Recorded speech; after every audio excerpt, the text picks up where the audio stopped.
All right, so at $350, the Momentum 4 costs less, has a much bigger battery, and has better audio quality than what Sony or Bose have to offer in the same product segment. So, sounds like the obvious choice, right? Well, maybe. Now, in the box, you'll get a fabric case, quick start guide, USB-A to USB-C charging cable, proprietary analog cable, and an airplane adapter. I really dig the new minimalistic design, and you can choose between black or white with a sort of taupe-colored fabric headband on the white and a nice dark gray on the black version. It's got a nice lightweight build to it with a thinner but nicely padded headband wrapped in some sort of soft silicone with some great flex to it for all my fellow big heads out there. The memory foam ear pads are covered in a super soft faux leather with some cloth grills marking the left and right sides, and the ear cups fit really comfortably around your ears without being too tight. Now, physically, the clamp force can stop some outside sounds from getting in, but active noise cancellation is obviously still needed to really shut out the outside world. Having said that, it took about 4 hours straight to start feeling a bit of ear fatigue, but honestly, I could have easily gone several hours longer. It's super comfortable. Like, these are the headphones I want to take with me on a long flight. Now, they don't fold into a compact size or anything, but they do swivel 180 degrees, so you can lay them flat around your neck if you wanted. A button on the side panel of the right ear cup lets you control power and pairing, as well as summon your device's voice assistant. 5 tiny status LEDs sit next to it with a USB-C port at the base of the ear cup for charging and an audio cable jack. The outside panel of the right ear cup is used as a capacitive touch control pad, which does work well, but it's easy to touch by accident when you're like handling the headphones, which is, pretty common on touch control headphones, but still annoying. Now, a single tap controls pause and playback with forward and backward swipes for track navigation and phone calls. Up and down swipes control volume, and you can double tap to toggle on ANC or transparency modes. Just keep in mind, you gotta be quick with those taps or swipes, otherwise you'll just end up pausing the audio. Now, we get Bluetooth 5.2, which means we get support for AAC, aptX, aptX adaptive, and SBC audio codecs. The connection range has been great. I haven't had any drops in areas in my house where I usually get connection drops, and I haven't had any latency issues while watching content on either my TV or phone, which means I won't get nighttime temper tantrums from out-of-sync audio.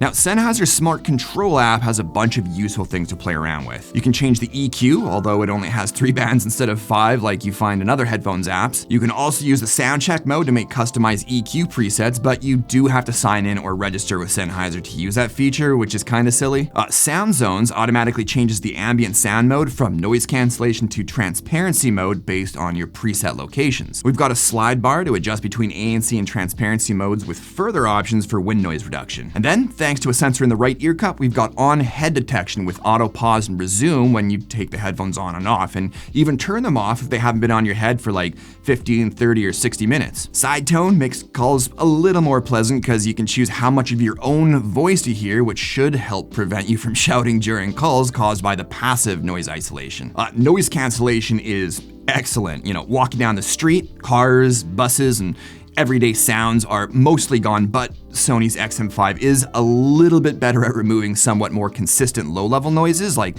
the soft hum of an AC unit or, loud-ass motorcycle driving by, for example. But it's such a close comparison that it's hard to notice unless you switch back and forth between each pair of headphones quickly. There's also an ANC adaptive mode you can enable, which automatically adjusts the noise canceling levels based on changes in the noises around you, which is pretty cool. Now, I like to keep it on most of the time, but random loud noises can cause unwanted adjustments, which will distract you from what you're listening to, so just keep that in mind. All right, sound quality is really, really good. Now, I mainly tested it without using any EQ presets or bass boot mode adjustments, and so for the lows, I found that it's got a really nice, strong, low-frequency response to songs with a lot of bass. The mids are great with vocals and bring a lot of detail over the entire range, and the highs provide an awesome balance of treble, add some texture to the vocals and instruments, and overall brightens up the audio signature really nicely. It's just a crisp, clear, and detailed sound signature with the ability to give you the rumble you might be looking for without any kind of distortion, even at max volume.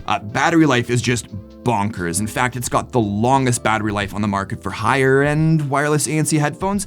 Sennheiser says at medium volume levels, we should get about 60 hours of playback, and that's with ANC turned on. Like, that's double the battery life over current ANC headphones from Sony or Bose.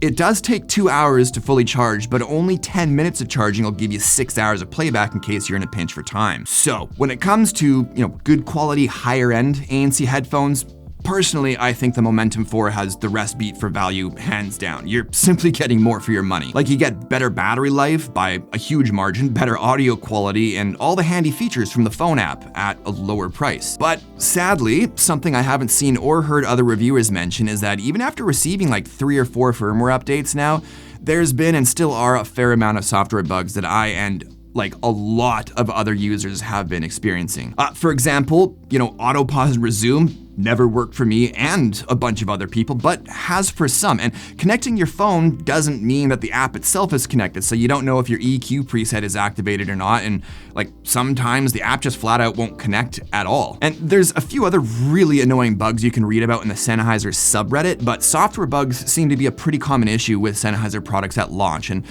for the price, I'm really surprised at just how many bugs still exist. Now, personally, I found that disabling almost all the features you're paying for eliminate those issues, but now those features are turned off. You still get a great sounding pair of ANC headphones with a big battery, but I just wish I could actually use some of those really cool and helpful features. So let me know in the comments if you're willing to take a chance with these, or if you already have a pair, what kind of bugs you're seeing. But I think that's gonna do it for this one. Thanks as always for watching, and I'll talk to you all in the next one. Cheers.